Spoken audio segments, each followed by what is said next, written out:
Today I'm going to be doing a spoiler talk on the Blue Book of Nebo. This book takes place in Wales. You're following a mother and a son as they navigate a post-apocalyptic world after a nuclear war. It's kept very, very vague, so I want to talk about the spoilers, specifically that ending. It's 150 pages. Don't really know who are you fighting against, why were these bombs dropped, in what manner, what is happening outside of the community that we see our protagonist and her son in, because they're super isolated. Like, they have not seen people in years and years and years, with an exception of Dylan's father. You find out that the mom ran into her father many years ago while she was trying to take down a sign or something to help with the structure of their house. Since they've become sustainable, they've learned how to plant their food, take care of their house, and all that stuff. So you find out that his father has been kind of popping into her life little by little, and then one day it stops and she's not sure if he's dead, if he just stopped caring about her and left. Like, I mean, it's not Dylan's father. Why did I say that? It's the little girl. It's Mona's father. At some point, Dylan is like, oh, I wonder who the dad is, because there was never a man that popped into our life after the world fell apart. What I find interesting about this book, aside from the fact that we don't get answers, which usually I find to be a frustrating thing, I want to know everything. I want to see every bit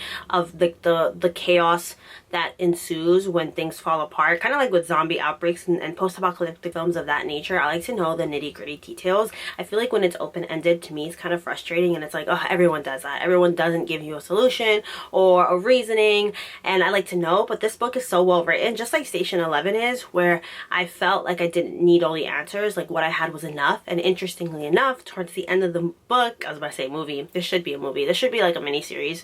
Just towards the end of the book, basically you hear a helicopter, and both Dylan and his mom's reactions are a little bit different, where Dylan is kind of like amazed and he's like, whoa, like, what does this mean? And the mom kind of has a sense of dread and like anxiety about it, because this new world, kind of being isolated from people and learning how to live off the land, has given her so much comfort, as opposed to like what modern technology was bringing to her and how it was impacting her life. She was a hairdresser before everything went down. So it's super interesting to see that for her, it's just like scary. Like, oh, what if we have to go back to what the world was before? Like, she's already made this new life for herself and her child, and now to know that there's a high probability that things are gonna change, and clearly there's a helicopter flying by, and it's been years since they've seen any type of technology. So obviously that implies that out there, you know, there's people surviving, there's electricity, things are turning on. So I wanted to read that section because I feel like for most post-apocalyptic films that would be a good thing. Like, okay, things are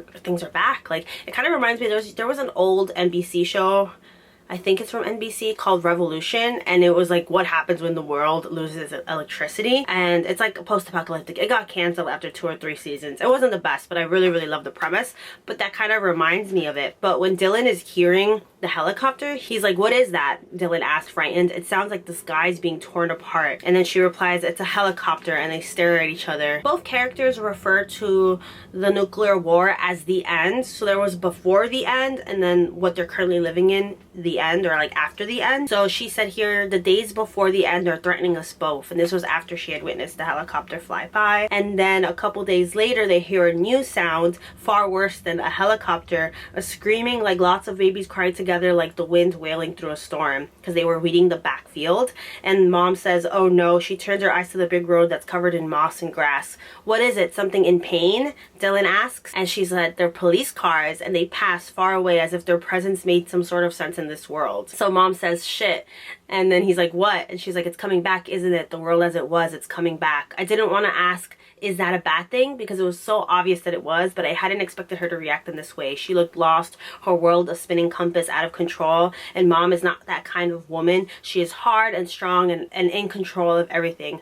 I feel it's coming back like a cloud, she said, and hurried away. So the next couple of pages are them just navigating through the thought of potentially things going back to what they were. And for Dylan, he was just such a small child that I think it's exciting for him, whereas for her, she's like, do I really want to do this? But yeah, I think this would make a great miniseries on HBO, just like they did with Station 11. I know with Station 11, they kind of dramatized a couple things. Like, they made it a little bit more dramatic and extended certain people's character arcs, I guess for the sake of, you know, keeping people tuned in. I have yet to watch it fully. I watched the first episode and a couple other scenes, but this would be really good. If they stayed true to the book, I think it would be a good time. And if they had like really good writers, a really good cast, I think it should be acted out in Welsh and just have like English. I feel like HBO doesn't always do that, but that would be a good time because this book is translated, and I've seen a lot of reviews of people saying that they originally read it in Welsh and they absolutely loved it and they read it in English. So I'm always kind of curious about translated books because I do speak two languages, but I don't often read in Spanish, but I will say sometimes things just sound better in their native language, like more beautiful, more poetic.